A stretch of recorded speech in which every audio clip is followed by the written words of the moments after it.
जी नमस्कार, प्रणाम दोस्तों, सत श्री अकाल। आप देख रहे हैं रवजी न्यूज़। रवजी न्यूज़ में आप सभी का बहुत बहुत स्वागत है। और जैसा कि मैं आपको बता दूं कि आज मेरे साथ जुड़ चुके हैं भोजपुरी के सुपरस्टार कलाकार सागर सम्राट जी। तो आइए आज इनसे मिलते हैं और इनसे बातचीत करते हैं और इनके बारे में जानते हैं। सबसे पहले रवजी न्यूज़ में आपका बेहद बेहद स्वागत है। जी धन्यवाद। और मैं भी दिल से हमेशा शुभकामना करता हूँ कि रवजी न्यूज़ जो है ना पूरे all over India world wide रूप में जाना जाए। सारे जितने भी मेरे श्रोता समाज है, मेरे अलावा भी जितने लोग कनेक्ट हैं, वो सारे लोग इस चैनल को सब्सक्राइब करें, आगे बढ़ा है। ढेर सारा शुभकामना है और मैं सौभाग्यशाली हूँ कि अभी रवजी न्यूज़ के साथ मैं जुड़ा हूँ। तो सागर सम्राट जी, जैसा कि मैं आपको बता दूं कि मैं जिस किसी कलाकार से भी मिलता हूं तो मैं उनसे कुछ ना कुछ सुनता हूं। तो पहले आप मुझे कुछ सुनाइए। मैं भोजपुरी कलाकार हूँ जी तो जी हैं जी, मुझे आई नो। एक गाना मैं अक्सर गाता हूँ, वो रवि सिंह लिखा है और बहुत अच्छा गाना है जो सामाजिक तौर पर भी उसको सुना जा सकता है। जी तू त बाड़ा लुधियाना, घरे आवाना रोजाना। तू त बाड़ा लुधियाना, घरे आवाना रोजाना। और ये कहीं बिनती बाटे हमार, पटना से सूट सलवार ले ले अइहा राजा जी हमार। ए राजा जी पटना से सूट सलवार ले ले अइहा राजा जी हमार। अच्छा सागर सम्राट जी, मैं आपसे जानना चाहूँगा आपकी कलाकारी के क्षेत्र में पहली शुरुआत आपकी कहाँ से हुई थी? देखिए स्कूल में सब लोग अपना जो पढ़ाई में, कोई फिजिक्स में तेज था, कोई केमिस्ट्री में। जी तो मैं रामकृष्ण आवासीय उच्च विद्यालय गांधीनगर जमुई का स्टूडेंट हूँ। मैं जब पढ़ता था वहाँ पे तो लोग स्क्रिप्ट याद करता था, अपना इतिहास याद करता था, भूगोल, लेकिन हमको भैया याद नहीं होता था। और मैं तो आप उस दौरान क्या करते थे? याद नहीं होता था? मैं गाना सुनता था, उसमें टेप आता था ना। तो उस दौरान आप किसी गाना सुना करते थे? मैं उस समय, उस ज़माने में मैं उदित नारायण साहब का, मैं उनको गुरु मानता हूँ, जी उनका, और मोहम्मद अजीज़ साहब का जो अभी नहीं रहे। और उस समय उस ज़माने में मनोज तिवारी जी। तो मैं आपसे एक चीज़ उदित नारायण जी का गीत सुनना चाहूँगा, जो कि आप बचपन में सुना करते। तो वही गीत आप मुझे अभी मेरे दर्शकों को सुनाएंगे मेरे साथ? अच्छा जो उदित नारायण साहब का है, जी तो वो ये धरती चांद सितारे, ये नदियाँ पवन घटारे, मिट जाएगा सारा जहाँ रे, बस प्यार रहेगा सदा रे। तू जब जब मुझको पुकारे, मैं दौड़ी आई नदिया किनारे। हर पल में तेरा रास्ता निहारे, दिल लागे नहीं तेरे बिना रे। तुझे सीने से लगा लूँ, तुझे अपना बना लूँ मेरे भोले साथिया। तुझे दिल दे दिया, मेरा दिल ले लिया। तुझे दिल दे दिया, मेरा दिल ले लिया। सागर सम्राट जी, मैं आपसे जानना चाहूँगा आपकी फर्स्ट स्टेप कहाँ से मिली थी भोजपुरी इंडस्ट्री में? एक बार भोजपुरी के बहुत ही सुपरस्टार गायक सुर संग्राम विजेता आलोक भैया का प्रोग्राम था वहीं जमुई में। तो सब लोग हम मतलब कि गाते थे, थोड़ा बहुत स्कूल से भाग कर गए थे। तो हमको मतलब कि चल गए थे आगे, लेकिन सब लोग देखने वाला धक्का मार मार के पीछे कर देता, फिर भी आगे जाते थे। एक बार वहाँ पे मतलब कि हमसे नज़र मिला और ऐसे हाथ हिलाए ना, तो हमको लगा कि उस जगह पे मैं भी रहूँगा, नीचे में भी कोई हमसे हाथ मिलाएगा। तो मैंने सोचा कि आज से स्ट्रगल स्टार्ट। उसके बाद मैंने गाना स्टार्ट कर दिया और बहुत सहयोग है। मेरे गांव के जितने भी मेरे दोस्त हैं वो लोग हमको कोऑपरेट करते हैं। पंकज यादव जी, उसके बाद एक प्रमोद जी थे, वो अब नहीं रहे।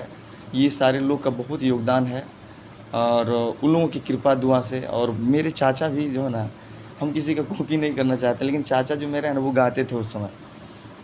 भजन कीर्तन जो होता था गांव में वो गाते थे, तो मैं उनके साथ जाता था, थोड़ा बहुत अष्टजाम गायकी में भी जाता था। इससे लगाव है काफ़ी और मैं उन्हीं लोग का प्रेरित होकर के आज थोड़ा बहुत जो गा लेता हूँ साला। सागर सम्राट जी, मैं आपसे जानना चाहूँगा आपने संगीत की शिक्षा कहाँ से प्राप्त करा है? जी, मैं प्रयाग संगीत समिति इलाहाबाद से मैं ग्रेजुएट हूँ। मेरा प्रभाकर हो चुका है और मैं प्रवीण का भी तैयारी मैं प्रयाग संगीत समिति से ही करूँगा। और तमाम लोगों का सहयोग है। मेरा गुरु हमारे सूरज प्रभाकर सर, गुरु राकेश रोशन सर, जिन्होंने संगीत का सरगम मुझे रियाज करवाया, मैं उनका हमेशा शुक्रगुजार हूँ। हमेशा उनके चरणों में मेरा नतमस्तक रहता हूँ, क्योंकि संगीत का जो भी गुरु होते हैं उनसे मैंने कुछ सीखा तो वो कर्ज आजीवन मैं कभी नहीं चुका पाऊँगा। संगीत सीखने का चीज़ है, और कुछ श्रोता मतलब कि जो होता है ना, सुनना भी बहुत बड़ी चीज़ है। सुन करके पहले फील कीजिए और अपने तरीके से गाइए, वो आपका बहुत बेहतर होगा। ये सागर सम्राट जी, मैं आपसे एक चीज़ जानना चाहूँगा, जब आपने शुरुआत करा था तो कभी आपके मन में ये सवाल नहीं आया था कि मुझे ये भोजपुरी नहीं हिंदी भी कर लेनी चाहिए, तो आपने भोजपुरी क्यों चुना? हिंदी तो भी चुन सकते थे। क्या है ना कि देखिए, अगर बचपन से मतलब कि संगीत का उचित शिक्षा मिलता, मैं दूर में जा कर के शिक्षित होता संगीत से, तो कुछ बेहतर मैं प्रयास करता। लेकिन क्या है ना कि उतना प्रॉपर शिक्षा नहीं मिल पाया था संगीत का, जिस कारण से हम लोगों का जो आलाप, मुर्की, मीर, तान, तमाम चीज़ का नहीं नॉलेज था। और संगीत में क्या है ना, बिहारी होने के नाते थोड़ा सा ये डिक्शन जो होता है, बोलने का तौर तरीका जो है ना, उसमें आप फंस सकते हैं, ठीक है, उलझ सकते हैं, जिस कारण से मैंने प्रयास नहीं किया। हालांकि संगीत का शिक्षा ले लेने के बाद कोई भाषा या क्षेत्र नहीं मायने रखता है, और मैं चाहा कि कम समय में कुछ अपना पहचान बनाया जा सके, तो अपना रीजनल लैंग्वेज भोजपुरी है, जो कि पूरा विश्व भर में सुना जाता है, बोला जाता है, समझा जाता है। क्या मैं आपसे एक चीज़ जान सकता हूँ कि आपके घर वाले इस चीज़ के लिए आपको इतना अच्छा सपोर्ट करते होंगे या इस चीज़ के लिए एग्री हो गए होंगे? देखिए क्या है ना, माँ और पापा में मतलब कि जो है एक दूसरे में हमेशा ये रहता है, मतलब कि लड़ाई झगड़ा रहता है। पापा का कहना है कि मैं इंजीनियरिंग किया हूँ, ठीक है, BSc IT इंफॉर्मेशन टेक्नोलॉजी से किया हूँ, तो पापा का कहना है कि तुम नौकरी करो, और मम्मी का कहना है कि ठीक है, तुम जो है ना जो कर रहे हो वो बेहतर है, जो दिल इच्छा है तुम्हारा वो करो। तो पापा का कभी कोऑपरेशन नहीं रहा, लेकिन अब पापा भी जब देखा कि बेटा इतना दूर तक जा चुका है, तो उन्होंने कोऑपरेट किया। और माँ बाप का दुआएं तो हमेशा इंसान के ऊपर रहता है। माँ पापा का सहयोग है, और आजीवन तमाम श्रोता समाज का भी सहयोग है मेरे ऊपर। जैसा कि सागर सम्राट जी, मैं एक चीज़ जानना चाहूँगा, भोजपुरी में इतनी अश्लीलता बढ़ चुकी है, आपको नहीं लगता कि कहीं मेरे ऊपर भी ये अश्लीलता की धब्बा लग सकता है, या मुझे फिर इस लाइन में भी काम नहीं करना चाहिए, या मुझे कुछ बेहतर करना चाहिए, समाज को बदलना चाहिए? ऐसा आपने कोई कदम उठाया है या नहीं? देखिए क्या है ना कि अगर क्षण भर की खुशी अगर कोई इंसान चाहता है तो मिल तो जाता है, लेकिन आजीवन वो अपना जो मतलब कि उसका इमेज होता है वो ख़त्म हो जाता है। तो वो पल भर की खुशी हमें। अच्छा सागर सम्राट जी, मैं आपसे एक चीज़ और जानना चाहूँगा, जब आप राह में चलते होंगे, जब आप किसी को बताते होंगे कि हाँ मैं भोजपुरी सिंगर हूँ, तो उस दौरान आपको कैसा फील होता है जब लोग बोलते हैं भोजपुरी में अश्लीलता बढ़ रही है?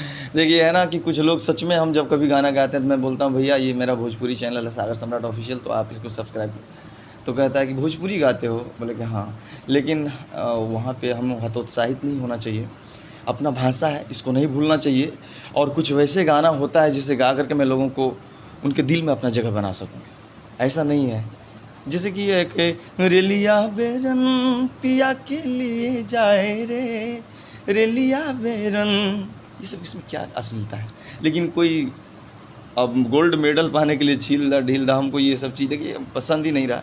नाम कमाना है ना तो थोड़ा स्ट्रगल करके उस जगह पे जाइए। हीरो बनना बहुत बड़ी बात नहीं है सर, हीरो बन करके कंटिन्यू रहना बड़ी बात है। अच्छा सागर सम्राट जी, मेरा आपसे अगला सवाल ये रहेगा कि अभी भोजपुरी में नंबर 1 के लेकर बहुत सारी लड़ाई और विवादें छिड़ रही हैं, तो मैं आपसे एक चीज़ जानना चाहूँगा कि आप भोजपुरी में किसको नंबर 1 मानते हैं, खेसारी लाल यादव जी या पवन सिंह जी को? देखिए अगर किन्हीं को व्यक्तिगत मैं सपोर्ट करूँ तो ये विवादित बयान हो जाता है, ठीक है, लेकिन मैं कहता हूँ कि गायन वादन। मैंने एक चीज़ आपसे जानना चाहूँगा कि वो तो क्लियरली रूप से होता है ना, जो आपके दिल में है कि हाँ दिल में जो बसा है इंसान, उसी का आप नाम लीजिए। ऐसा नहीं कि बनावटी अपने फैन फॉलोइंग बढ़ाने के लिए और समाज के करने के लिए आप वैसे कोई नाम लें। देखिए मेरा कहना है, मैं एक मतलब सिंगर हूँ, वो भी भोजपुरी सिंगर खुलेआम कहता हूँ। तो मेरा कहना है कि गायन वादन नृत्य तीनों कलाओं के समावेश को हम संगीत कहते हैं। तो गायन में पवन भैया को बहुत मैं दिल से मानता हूँ, और नृत्य की बात होती है और एक्टिंग की बात होती है मैं खेसारी लाल का। तो क्या है ना कि पवन भैया का गायकी आजीवन भोजपुरी में अब नहीं आएगा। उनकी गायकी का मैं जब से उनको जानता हूँ तब से मैं फ़ैन हूँ। और खेसारी लाल यादव जो है ना अपने स्ट्रगल के माध्यम से, तो दोनों एक नंबर पर हैं, हम दोनों को मानते हैं भैया। दिले इच्छा मेरा ये है कि हाँ खेसारी लाल यादव भी अपने जगह पे अच्छा है, पवन भैया भी। लेकिन मैं गायकी की बात होता है, मैं गायक हूँ, तो हम इनडायरेक्टली नहीं डायरेक्टली बोलता हूँ कि गायकी की अगर बात होता तो मैं पवन भैया का बहुत बड़ा फ़ैन हूँ। सागर सम्राट जी, जैसा कि मैं आपको बता दूं कि अक्षरा सिंह जी ने डिबेट में बोला था कि अगर भोजपुरी में कोई नंबर 1 सिंगर है तो खेसारी लाल यादव जी है और वो पवन सिंह का नाम नहीं लेती। आखिर ऐसा क्या चल रहा है भोजपुरी में जो कि वो पवन सिंह का नाम नहीं लेती, जबकि एक समय था जो कि पवन सिंह के ही माला जपा करती थी और अब बोलती है खेसारी नंबर 1। आपके मन में अगर कोई ऐसा राय है तो आप बता सकते हैं मेरे दर्शकों को। देखिए सर, आप भी जानते हैं, पूरा भोजपुरी इंडस्ट्रीज जानता है, ये उनका निजी मामला है, ठीक है। और निजी मामला है ना, तो अगर आपसे बैर की भावना जब जुड़ती है ना, तो आप मेरे लिए कितनों भी कुछ कर दीजिएगा ना, तो हम आपके प्रति जो है ना थोड़ा सा वो भावना रखें।